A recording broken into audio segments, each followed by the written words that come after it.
ठरलं तर मग या मालिकेच्या येणाऱ्या भागामध्ये आपण पाहणार आहोत की ते साईला असं काय सत्य समजलं तिने मैना काकू आणि सदाशिवला पोलिसाच्या ताब्यात दिलेलं आहे। आणि या सगळ्यामध्ये 25 वर्षापूर्वी जे तिच्या सख्या बहिणीने तिचं सत्य उलगडलं आहे आणि काय सत्य उलगडलं ते पाहू। इकडे DNA रिपोर्ट आलेला असतात पण अर्जुन टेन्शनमध्ये असतो की आता सायलीशी काय बोलायचं, कसं बोलायचं। आणि अर्जुन सायलीला मध्यरात्री उठवतो आणि सगळं सांगतो आणि त्याच्यासाठी तो फ्लॅशबॅकमध्ये जातो। आणि ज्या दिवशी भाऊबीज असते तेव्हा प्रियाच्या या बहिणी सायलीकडे येऊन तिला हे कसं पैसेवालं घराणं मिळालं ह्याच्याबद्दल ती बोलत असतात आणि ती एवढी दुःखी असते तरी पण तिला हे सगळं मिळून तिला कायच वाटत नाही। सगळं बोलणं सायली ऐकत असते पण त्याच्यावर सायली काहीच रिॲक्ट करत नाही। पण त्याच टायमाला मैना होती या त्यांना गप्प करते आणि बोलते काय चाललंय तुमचं। आणि त्या सगळ्या सांगायला लागतात की तू काय गप्प बसायला सांगते, तू लहानपणी काय केलंस ते माहिती आहे का तुला। तिला चांगलं घराणं मिळालं म्हणून तुम्ही इथे आलात पण तुम्ही तिला लहानपणी विकून टाकले होता ना। पण मैना होते त्याच टायमाला त्यांना झपाटा घालते आणि बोलते शांत बसा।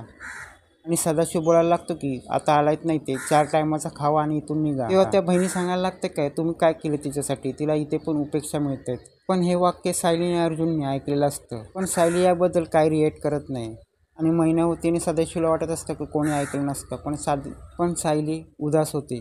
पण इथे अर्जुनला समजतं की मैनावती आणि सदाशिव भाऊ सायलीचे आई वडील नाही, ते आता अर्जुनला डाऊट पूर्ण झालेला असतो। पण सायलीच्या मनात वाटत असतं की यांनी मला लहानपणी विकली पण मला काय आठवत नाही आहे का।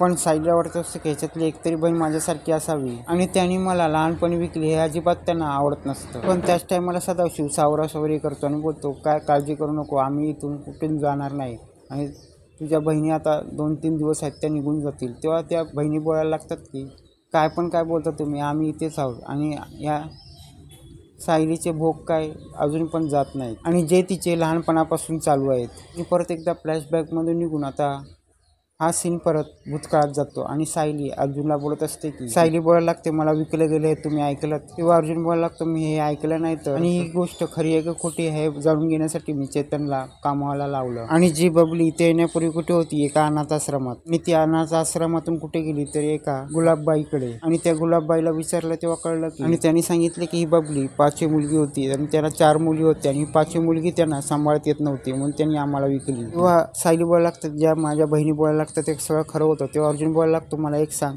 ह्यातली एक बहीण तरी तुझ्यासारखी आहे का, तुझ्यासारखं दिसणं, तुझ्यासारखा स्वभाव त्यांच्याकडे आहेच नाही, मग त्या तुझ्या बहिणी कशा। आणि सायली बोलायला लागते की माझ्या आईबाबांनी मला लहानपणापासून शोधलं नाही पण आता का शोधलं आणि ते इथे कशासाठी आले ते मला कळत नाही। अर्जुन सांगायला लागतो की जेव्हा ॲक्सिडेंट झालं तेव्हा रविराजांनी आपल्या कुटुंबाला पूर्ण कुटुंब हरपलं पण त्यानंतर त्यांनी जंग शोधाशोध केली पण तुझ्या आई वडिलांनी तसं कायच केलं नाही। तर हे सगळं घडल्यानंतर सायली आता खूप मोठा निर्णय घेते आणि दुसऱ्या दिवशी सायली मैनावतीला सांगते की काल जेव्हा माझ्या बहिणी माझ्याबद्दल बोलत होत्या त्याच्याबद्दल मला तू सांगशील का। सायली मैनावतीला सांगते की माझ्या बहिणी काय करत तेव्हा मैनावती तिला सगळं सांगते आणि नंतर सायलीला खूप राग येतो आणि मैनावती त्यांच्याबद्दल सांगते की तिचं लग्न लावून दिलं बेवड्याबरोबर आणि 4 पैशासाठी मी तिचं लग्न लावून दिलं होतं। आणि तिचा नवरा तो तिला धुणी भांडी करण्यासाठी बाहेर पाठवतो आणि दुसरी रिंकी आहे ती आणि ती रात्री जाऊन कुठेतरी कामं करते।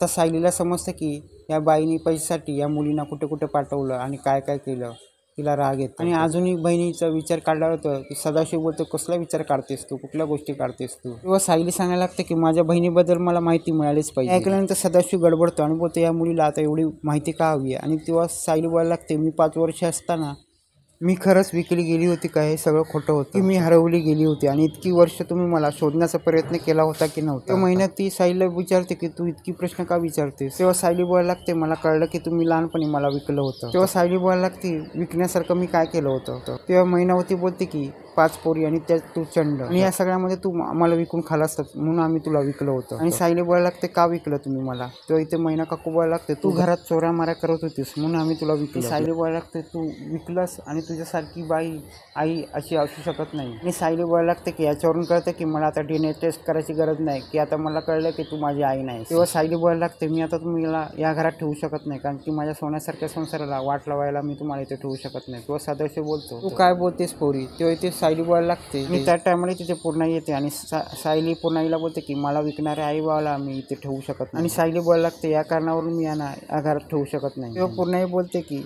तुझा निर्णय बरोबर पण ह्यांना काहीतरी पैसे दे आणि त्यांना इकडनं काढून टाक। तेव्हा सायली बोलायला लागते की हे सगळं चुकीचं आहे। सायली सांगायला लागते की स्वतःच्या मुलीला कोण विकतं का, आणि सायली बोलायला लागते ही कल्पनाच मला पटत नाही, आणि सायली त्यांना हाकलून देते. तर मी पोलिसांच्या ताब्यात देईन. तेव्हा इथे पोलीस ऐकल्यानंतर मैनाकवती आणि सदाशिव बोलायला लागतात की आम्ही इथे राहत नाही, आताच्या आम्ही इकडनं निघून जातो. आणि यानंतर सदाशिव आणि मैनावती निघून जातात. पण यानंतर तर मैनावती आणि सदाशिव पुन्हा एकदा या घरात येतात. पुढच्या भागात पाहणे रंजकच होणार आहे.